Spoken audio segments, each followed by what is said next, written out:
Let's talk about making gold from level 20 to level 30 in Hardcore Classic WoW. This is the third video in a daily video series I am doing for the launch of the official Hardcore series, where my goal is to help you guys make gold while you're leveling on these official Hardcore servers. For the most part, I will talk about locations where you can farm for gold while also farming for experience, or taking advantage of farming and selling quest items to other people, considering I wanted to make gold and level up at the same time. But we will also touch base on professions and which items could be worth selling in this level bracket. So yesterday we covered level 10 to level 20, and the day before that we covered level 1 to level 10, but now this is where the real fun starts, as you start getting access to a lot more farms that are really viable for a long time to come, and you can start making some serious gold while you're leveling up. By this point, some players will probably be close to level 60 as well, so you can take advantage by farming some items that people will want to have at max level, or even to skill up their professions, and because they will have some raw gold laying around, you can start making pretty good pocket change while also farming at this level bracket. In this level bracket, you can also level up almost as quickly by farming mobs as you will by questing, unless you're a hunter or a druid or a class with significant movement speed increase, because there's a lot of quests in this level bracket that requires a lot of running. By grinding mobs, you can find one location and literally grind for several levels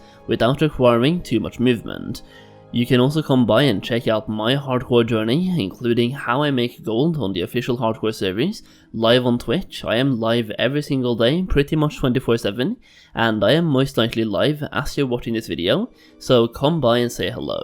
So with that introduction, let's get into it. Like I just said, level 20 to level 30 is where you start getting access to some pretty sick materials. The first one is Elemental Fire. This is used for endgame potions specifically related to fire protection, which is very useful inside Molten Core and Blackwing Lair, the first raids in Classic WoW, and will be on incredibly high demand for Hardcore. In this level bracket, you only really have one location to farm for these, which is in Stone Talon Mountains. Thankfully, both factions have a reason to go to Stone Talon, as both Horde and Alliance have quests both in this zone, and it also leads into Desolers, so you are most likely going here anyway, and this farm is honestly insane. Over here you have several mobs ranging all the way from level 23 to level 27, as you have lesser fire elementals, regular ones and greater ones. The lower level ones are more north in the circle, and the greater ones are south,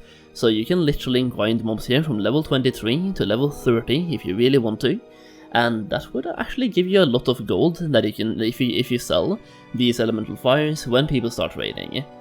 You also have the Crimson Whelps in Wetlands, which can drop two very lucrative items, small flame sacks and the tiny Crimson Whelpling. Small flame sacks are also used in fire protection potions, and in Season of Mastery I was able to sell some of these for up to 7 gold per piece, showing there's an obvious demand for these when raids become available and people start raiding. And I suspect that on hardcore servers these will be even more lucrative, as people will be spamming those protection potions for survival. 7 gold per item in a mid-level 20 zone is pretty insane. These mobs are level 25 to 26, so you can pretty much grind here from level 24 to level 30, making insane amounts of gold. Also, if you happen to get the tiny Crimson Whelpling,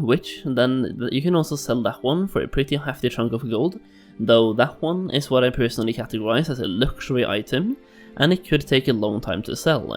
But when someone wants it, they will drop some decent gold on it. I have sold some of these for a couple hundred gold each, but they're definitely not the main source of gold income from this farm. These small flame sacks will give most of the gold here. There is also a vendor in the middle of Wetlands where you can vendor things when your bag becomes full, and this guy even sells you potions and herbs on a limited stock basis, so make sure to grab any of those if they are available.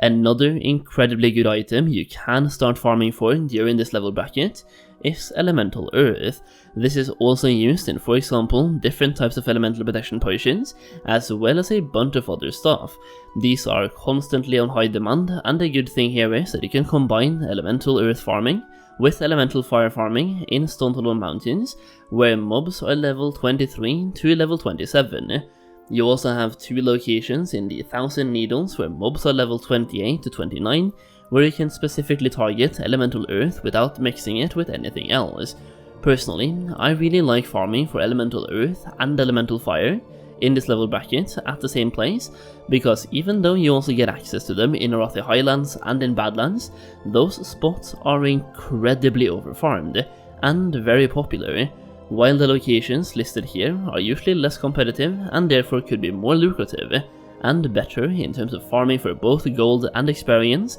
at the same time.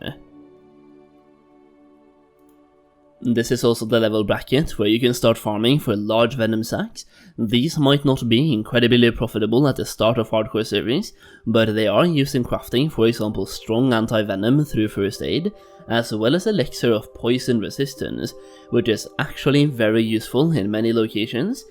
situations, especially later in the game such as Ankiraj for example, and depending on when people start doing Ankiraj and do those difficult bosses, these could be in pretty high demand pretty quickly, so it's definitely a gold farm worth knowing about in this level bracket. Many of these farms for the large venom sacks are also not tied to any quests, so they are great locations to grind for mobs either way, plus you can get some pretty good gold at the same time while grinding. Just make sure to keep these large venom sacks stored in your bank or an alt and actually sell them when people start doing Ankiraj, because that is when the demand will skyrocket, potentially even Sulgurub. Additionally, if you have mining, this is an incredibly good level bracket for you, as you will start encountering some silver veins as long as you got your mining skill up to date. The skill required to mine silver veins is 75, and my favorite zones for farming silver veins are Red Ridge Mountains, Hillsrad Foothills, and the Barrens, showing a classic farming route for each zone on the screen right now that you can try out if you're looking for those juicy silver veins. Alternatively, if you're already farming in these zones for different reasons like we just covered in yesterday's video, where we have one farm in the Barrens and one farm in Red Ridge, you can combine farming for silver veins with those gold farms, using the farming route shown on the screen right now and simply looking around the area where you're already farming instead of following the whole route. It is also worth noting that Alliance has access to a pretty significant questline in Duskwood, which is started by handing in a bronze tube, an item crafted by engineering. So anyone with a combination of mining plus engineering can farm the materials to craft this item, and then sell it to the people who want to do that questline. A bonus tip here would be to stand in Duskwood and post in general chat, that way you can make it more convenient for people to buy it from you. Additionally, if you don't have engineering but still want to try to capitalize on this strategy, here's a map with 7 different vendors that all sell bronze tubes, but it's in limited stock and has a restock timer, so you have to be lucky to get one from any of those vendors. It is also worth noting that you can start getting a lot of gold from fishing in this level bracket, through for example blackmouth oil and even firefin snappers, but since nobody will be fishing while leveling anyway, I'm not gonna talk too much about it, but it's worth knowing about if you really need some gold. And that's pretty much what I have for you today. Like and subscribe and check me out on Twitch for more hardcore stuff.